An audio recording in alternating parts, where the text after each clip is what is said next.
Hai semuanya, Assalamualaikum warahmatullahi wabarakatuh. Perkenalkan, nama saya Maya. Saya dari Prodi Pendidikan Bahasa dan Sastra Jawa dari Universitas Muhammadiyah Purworejo. Saya angkatan tahun 2021. Oke semuanya, jadi tidak usah berlama-lama lagi. Saya di sini akan menjelaskan tentang kisi-kisi dan persiapan saat kita akan melakukan tes TOEFL.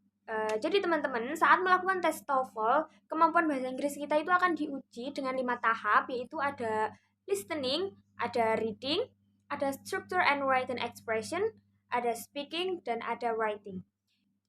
Jadi setiap tes biasanya berbeda-beda, tapi pasti meliputi antara 5 tahap tersebut. Jadi yang pertama yaitu ada listening. Listening berfungsi untuk menguji kemampuan mendengar dan memahami terhadap apa yang didengar. Jadi kamu harus baca petunjuk dan pertanyaan dengan hati-hati sebelum mendengarkan rekaman. Selain itu, kamu juga perlu menjaga konsentrasi dan fokus karena audio listening hanya diperdengarkan sekali. Di beberapa tempat mungkin biasanya itu mungkin ada 2 kali listening ya diperdengarkan, mungkin ada yang 3 kali atau berapa.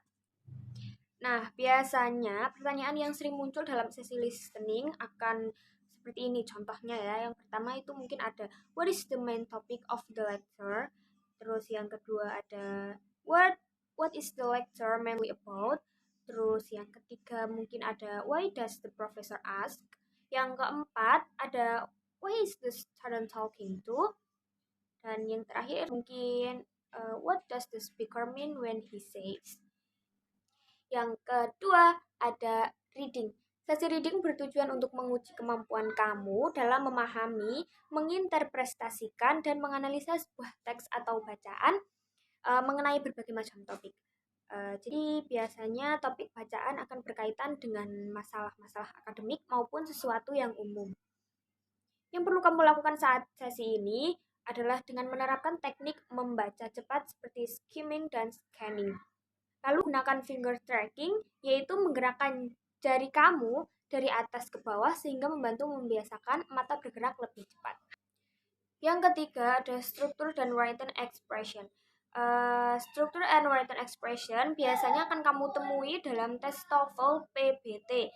Dalam sesi ini kamu akan diberikan waktu 25 menit untuk 40 soal. Sebanyak 50 soal struktur berisikan materi-materi yang berhubungan dengan subjek dan predikat, appositives, participle, konjungsi, predicate sentence, serta bentuk inversi.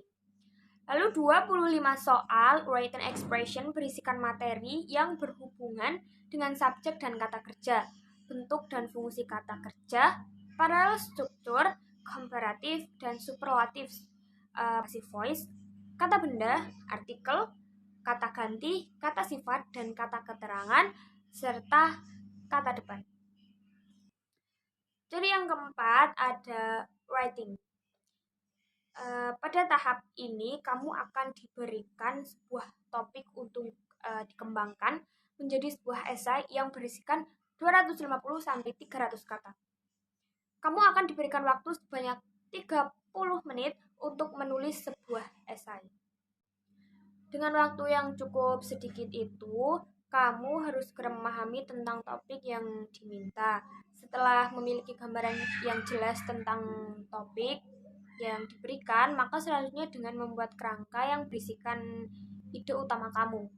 Kamu harus kreatif dalam menjawab dan berargumen guna mengembangkan topik yang diberikan, serta tulisan kamu harus memiliki struktur yang jelas. Yang terakhir ada speaking. Kelima, sesi ini akan berlangsung selama 20 menit. Kamu harus bisa mengekspresikan pendapat dengan jelas dan tentunya darah. Biasanya kamu akan diminta memberikan pendapat tentang sebuah topik yang sedang hangat dibicarakan. Lalu kamu juga diminta untuk membaca bacaan pendek, mendengarkan percakapan tentang kehidupan kuliahan, dan menjawab pertanyaan dengan menggabungkan informasi yang sesuai dengan bacaan atau percakapan tersebut. Jadi itu ya teman-teman, tes TOEFL memang bukan hal yang mudah untuk dilaksanakan ya. Jadi sebelum kita melakukan itu melakukan tes TOEFL itu kita juga harus mempersiapkan dengan matang materi-materi yang diperlukan. Dan kisi-kisi tadi semoga membantu kalian ya. Nah, sekian dari saya tentang materi kisi-kisi dan persiapan sebelum kalian melakukan tes TOEFL. Dan tentunya semoga bermanfaat ya untuk kalian yang melihat, mendengar, dan menonton video ini. Dan terima kasih yang sudah mau mampir, mendengarkan, melihat, atau mungkin nge-like. Kalau ada ya, terima kasih sekali lagi saya ucapkan. Dan untuk teman-teman saya nanti yang mampir, saya bagi link, saya ucapkan terima kasih juga. Sekian dari saya. Wassalamualaikum warahmatullahi wabarakatuh. Dadah. 어쩌면 그래 나는 조금 위험해 너를 이끄는 패리 부는 사나이처럼 나는 너를 시험해. Sekian presentasi dari kok presentasi. Nah, untuk kisi-kisi dan